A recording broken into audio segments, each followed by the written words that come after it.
welcome to Yin Breaths. This is a video about Yin Yoga, and I'll be showing you one yoga pose that you can do at home, which will be targeting into the glutes as we come into the gallbladder meridians, okay? Now for this particular pose, it's option to have a couple of props here, so maybe you might have a block ready or a block handy.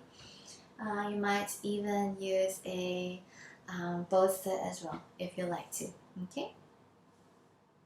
And as we come into the pose, I will show you some modifications and some variations around it as we take a functional approach to accommodate for skeletal variations in the body. Now, skeletal variations is something that exists in each and every single one of us, and in every part of the body as well. I need to thank my teachers, Joe and Joe, for having taught me about them. And any one of us who is teaching with the knowledge of skeletal variation today really needs to credit this back to Paul and Susie Greeley. Okay, so as we come into the pose here, and we're really focusing into the glutes today here, we're also coming into the gallbladder meridian, which actually runs along the entire length of the body, okay, down the sides of the body here this way, okay. Now we're going to come straight into the pose here. So we're going to use the length of the mats, so you can turn to face forwards into the front, okay. Then slowly bring both the knees down to one side, and then allow the top knee. So my top knee is my left knee as I bring my left knee back and behind me, okay. It goes all the way back and behind. And I'm going to keep the back knee bent. Yeah, the back knee can stay bent. I don't have to straighten it out at all. It's really just an option. If I wanted to, I can. But there's no purpose for me at the moment to do that. Okay, so I'm just going to keep the back knee this way here. Now, I want to be feeling into the glutes here today.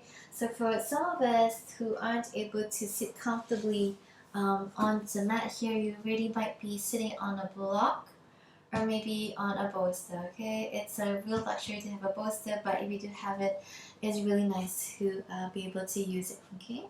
So you're coming into the space here, so maybe you're on a block, and you maybe will bring your hands forwards into the front here this way first for a little while, as you feel whether you're feeling the sensation into the buttocks and into the glutes this side, okay? So I'm on my right side, my right knee's forwards, and I'm feeling it on the right hip.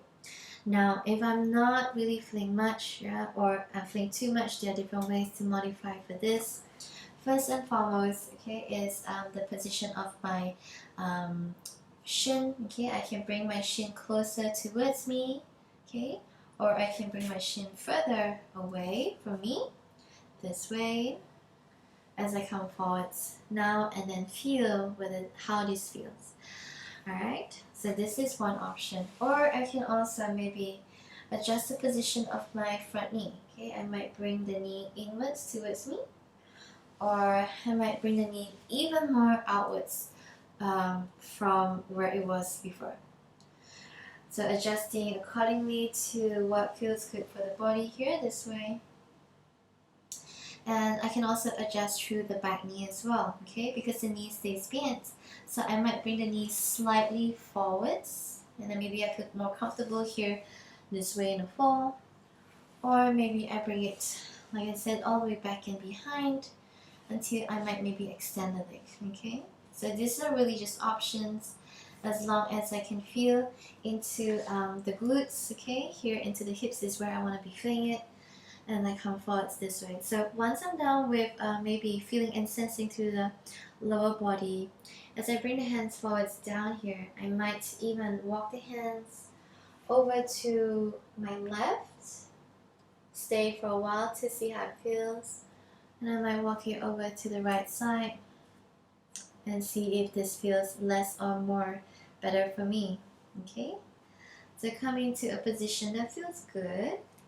And for me, my position is actually this way. So for you, it might be totally different, okay? So my position is this way, and I usually come all the way down this way, right, to get into my glutes, which, let's face it, doesn't look like anything at all. I'm like, what?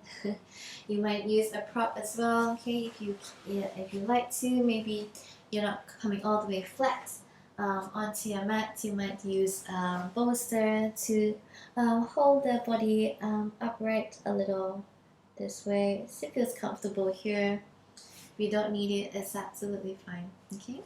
So really, I hope that you um, found this demonstration helpful to understand what we mean by a functional approach to the target area, and into allowing options for skeletal variations, because each and every one of us will feel the pose differently as we stay and hold the pose for a good 30 breaths, or about the equivalent of 3 minutes, okay? And once you're done on one side, you can go ahead and slowly release, okay? As you gently come out of the pose and you release the legs forwards into the front. You can stay here for a little while before you come into the other side. And when you come into the other side, right, maybe what you're doing on the other side will look entirely different from what you did on the first side. Alright, maybe you can move the position of your shin, okay? You can move the position of your knee. You can maybe sit on a block or maybe be flat. You can move the position of the back leg as well. You can move the position of the torso. There are lots of different ways and areas that we can do this. And for me, my position on my second side is entirely different as well. So for this one here, I'm able to do it this way. Alright? And this feels good. This feels better for me on this side. Again, this is really because of the way that the bones are structured on the right and left sides of the body. And this is what we mean by skeletal variation that exists in each and every single one of us. Okay? So when you're done, go ahead and release. And I really feel that release, especially into the glutes and into the side of the body here this way, as we feel into the gallbladder meridians, okay? So I hope that you found this video beneficial and useful for you, maybe even a little insightful, and maybe you apply some of this knowledge into your practice moving forwards, whether it's a yin practice or whether it's any other asana based practice at all. Thank you so much for your time and for joining me here. I hope to see you in the next video too. Okay, bye.